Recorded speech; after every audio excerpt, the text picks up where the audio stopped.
And next, we will have the presentation, interactive, conducted by Hector Minto. Hector is a senior technology evangelist for accessibility at Microsoft. He has worked for over 20 years on assistive technology, and he's the United Kingdom government ambassador for disability and accessibility for the tech sector and websites. Please, Hector. Thank you, Antonio. Firstly, let me welcome you all to Microsoft. I mean, it's super great, to be back in real life with human beings, and particularly to talk about accessibility. What we're going to do for the next 15 minutes is share some tips in terms of how we make this real. A lot of what you've heard there in the previous panel is who's responsible for accessibility. And the truth of it is we all are. Every single human being decides whether they're going to drive an inclusive experience or a non-inclusive experience. There's a ramp here on this stage. Somebody made a positive decision to make sure that our stage was accessible. And I guarantee you, that wasn't always that way. A person took that responsibility on. In the digital world, we're all personally responsible for what we create. Let's take it down. From product, accessible products. Products must be accessible. Websites must be accessible. SharePoints must be accessible. Documents must be accessible. And social media posts must be accessible. And every time you bring it down that level, essentially you're reaching a much larger audience, a number of people who need knowledge in terms of how to make stuff inclusive. You'll also notice when we talk about accessibility, certainly at Microsoft, and I would say maybe more in the corporate space now, is we're increasingly talking about accessible and inclusive at the same time. Because accessibility has not always been really a social justice issue.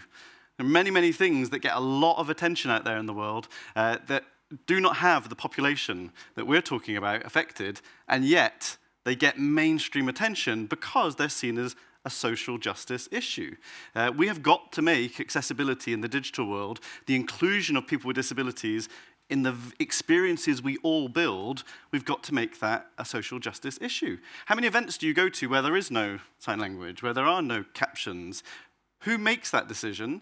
The person who creates the event, the person who pays for the event. Yeah? So we've got to get increasingly we've got to help build awareness of what accessibility is. And I can tell you now, from personal experience, there is no better weapon than social media.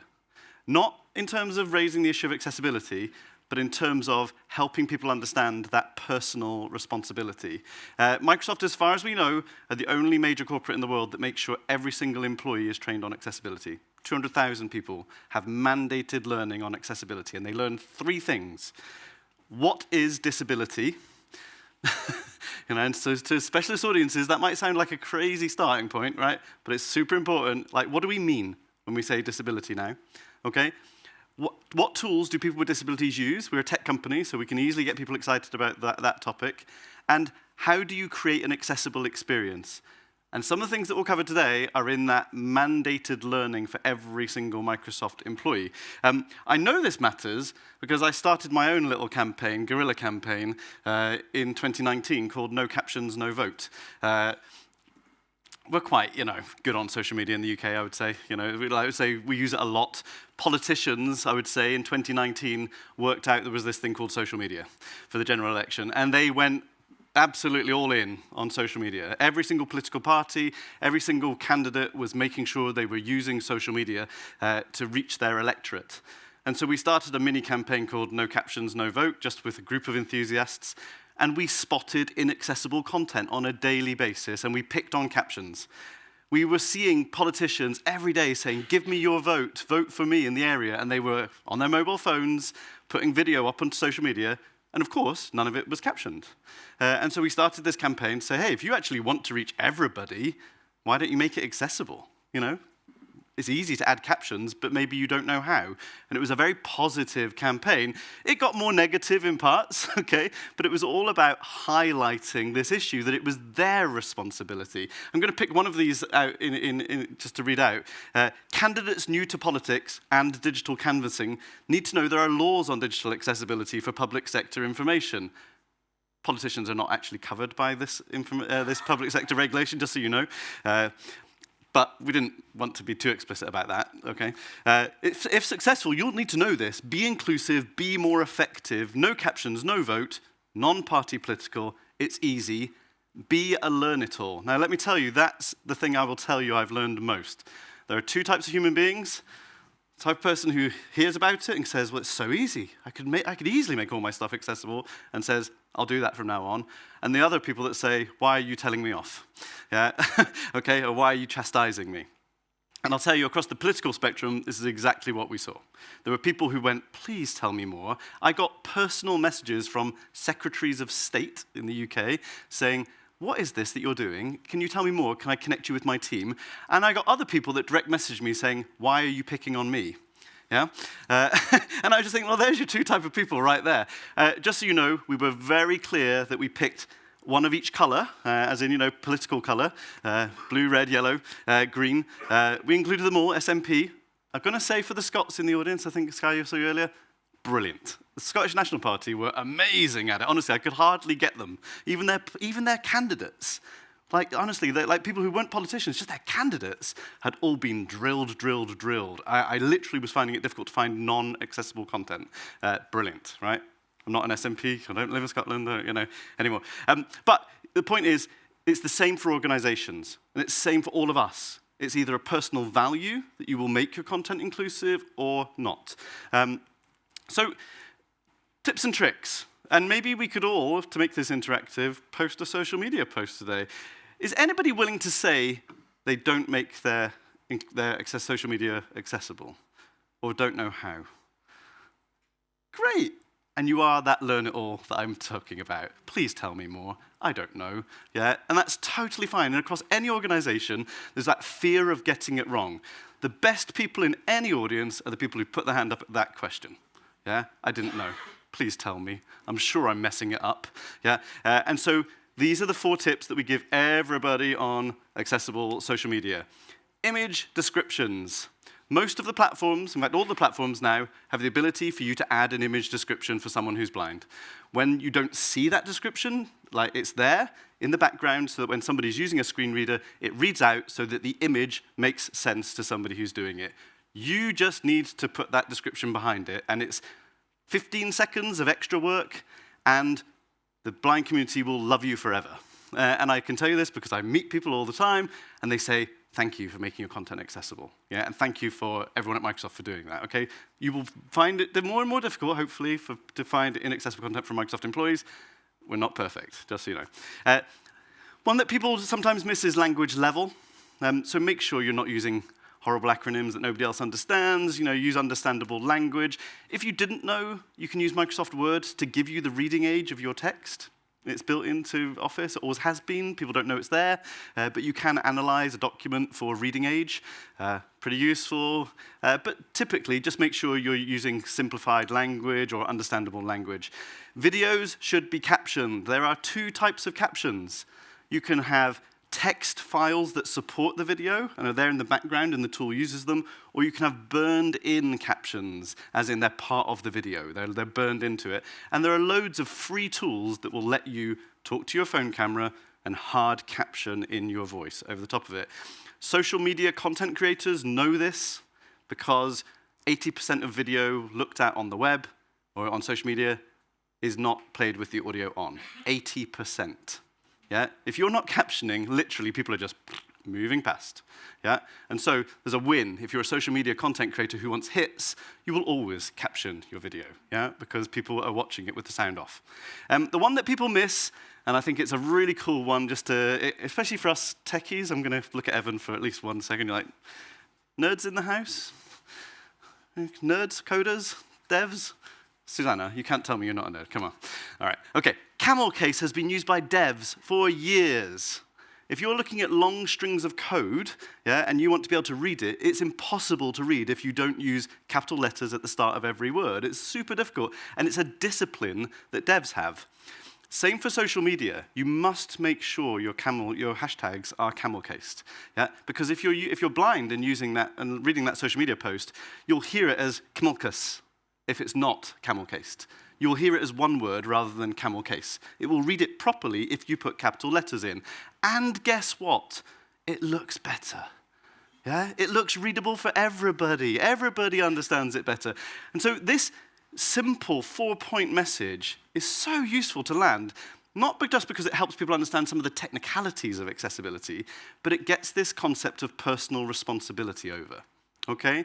Personal responsibility, I think, is the most important thing of disability inclusion. Yeah? It's being willing to learn, it's being willing to engage, and it's being willing to adapt, yeah, to make sure that you're driving an inclusive experience. Organizations, and I'm happy to share this slide with you afterwards, okay? It's a fully accessible slide, okay? But essentially, we have guidance for Microsoft employees. So we do our mandated learning for every employee, but we don't say, here are the tools to use when you're doing social media in the mandated learning. That's extra learning. And so across our SharePoint inside Microsoft, you have got literally libraries of accessibility guidance, policy, and information. If you are working for an organization that does not have a policy on accessible social media, then you're also getting it wrong. And that's the way to lift the conversation up to, guess who? CMO. Our CMO, Chris Capicella, will say to teams, I want all the content to be accessible. I want internal websites to be accessible, external websites to be accessible, documents downloaded from our websites must be accessible, and social media must be accessible. And here is the learning that I put my name on, okay? This is the part of the accessible social media guideline content from Microsoft, okay? So 2 things. Democratize accessibility through your organization, through social media. All of your employees are socially selling your organizations on a regular basis. Yeah, they're out there representing you. If they're going to be representing you, then it should be accessible, and there's an opportunity for you to drive that as a value, a digital value that you all have. For the policy people, how many CMOs or marketing leads in organizations understand what accessibility is? Very few. Yeah, we're talking to IT more often. This is a great way for us also to take accessibility out of IT and start having conversations with people who are responsible for the marketing of the products. Okay, you will get picked up on this if it is not accessible. If you are a big brand, and we know this. I mean, not just in terms of website accessibility litigation, but we're starting to see people get to more of the social justice of, hey, why are your posts not accessible? Yeah, and asking you. Another thing, your documents must be accessible as well. So if you're linking to documents or PDFs or anything like that, then of course, not just your social media post, it's a great way to extend the learning for your teams to move to more of, hey, make sure your documents are accessible. There is a check accessibility option in Word. You just click it, and it put the responsibility on the document owner to make that document accessible. All of the time, what you're doing is spreading the word of accessibility and what it means to a larger audience within your organizations. There's a quick tip. In Outlook, there's an option called, in Mail Tips, which is request inclusive content. What happens if you're a social media team or a marketing team, if you click that button, when I send you an email, it will flag me if I'm sending you inaccessible content. Flag me. It won't be the accessibility, the marketing team's responsibility, it will flag me. You're sending an email to this inbox, it needs to be accessible. Click here and check accessibility. That is standard in Outlook. So you can click that on you can do that as a personal value for yourselves and say, I want inclusive content. Remember, language here is quite important. Okay, to wrap up, this is not picking on anybody or any political party, okay? Promise you. Maybe, I'm safe to do this in Brussels. I might get into trouble if I did it in London. Okay, I'm a Southampton fan. Any Southampton fans? No? Yeah, they're bottom of the league at the moment. But again, we're coming back. We're coming back. But I just want to bring your attention to these little boxes here. Alt, Alt, Alt, Alt, Alt, Alt. Scroll through your Twitter feed and look for Alt. Yeah, those are image descriptions. Football club. Football club. Making its social media posts accessible. Why? I can tell you the story. They have an amazing disability or disabled supporters group within Southampton who have had the conversation with their social media team. We're fans too. We want to know, what you're posting, yeah? And I cannot find a mistake on Southampton's social media feed. UK Government Minister for Standards. Non-captioned video. Okay, so what I'm going to say to you here is there's a mismatch here. The social value and communicating with your, with your people, your fans, your electorate. They're the people who need to take to care about accessibility. There is nobody bugging Chris Bryant well enough and holding, a torch to his inaccessibility of his social media. My no captions, no vote thing is on hold until the next election. So I'll be back. I'll be back for the next election. But the point is, we have to be willing to hold people's feet to the fire on their things, the stuff that they put out, the stuff that you as an individual put out. Organizations can put values in, organizations can put policies in, but I can tell you now, modeling, leaders modeling, and people, organizations modeling good accessibility through their social media is a really good way to start this conversation and to make it a personal responsibility. My MP, just so you know, she knows, because in the UK, I don't know how it is in other countries, but in the UK, you're not allowed to contact, or your MP is not allowed to respond to you unless you're a member of their constituency. So if I send this message to Chris Bryant, he doesn't have to respond to me. Yeah? If I tell him, this is not captioned, he doesn't have to respond to me because I'm not in his constituency. My MP has to respond to me. Okay? She never puts inaccessible content out. Every single video captioned, every single image described, because she knows I'm not Mr. Microsoft at that point. I'm a voting member of her constituency saying, I expect you to be accessible. And I will retweet you as inaccessible all the time if you do it, even if I do work for Microsoft, because she knows that I have that permission to do so, even from Microsoft. Yeah? I'm allowed to pick on my own MP. Does that make sense? Yeah? At Microsoft, I'm not allowed to make political comments, but I can certainly make comments to my own MP. They cannot restrict me on that, okay? And that's allowed. So I do what I can do in that regard, and that's a value piece. I've put Camel Case in as a reminder here. I'm at hminto on Twitter. I'm at LinkedIn/Hector Minto. Please, if you ever see me put anything inaccessible out, hold my feet to the fire. You won't ever find that because I cannot do it. I have too many people looking at me on a daily basis, and it is a value. It's a value that we all put in. So hopefully, you've taken my photo, you're going to put a social media post out to hminto, and you're going to tag me in it. You're going to use Camel Case to say inclusive event or something like that. Yeah, you're going to put an image description on that photo to make sure that blind people are going to read it, and then I will retweet them all later. Okay. Lunch? Lunch. Thanks so much.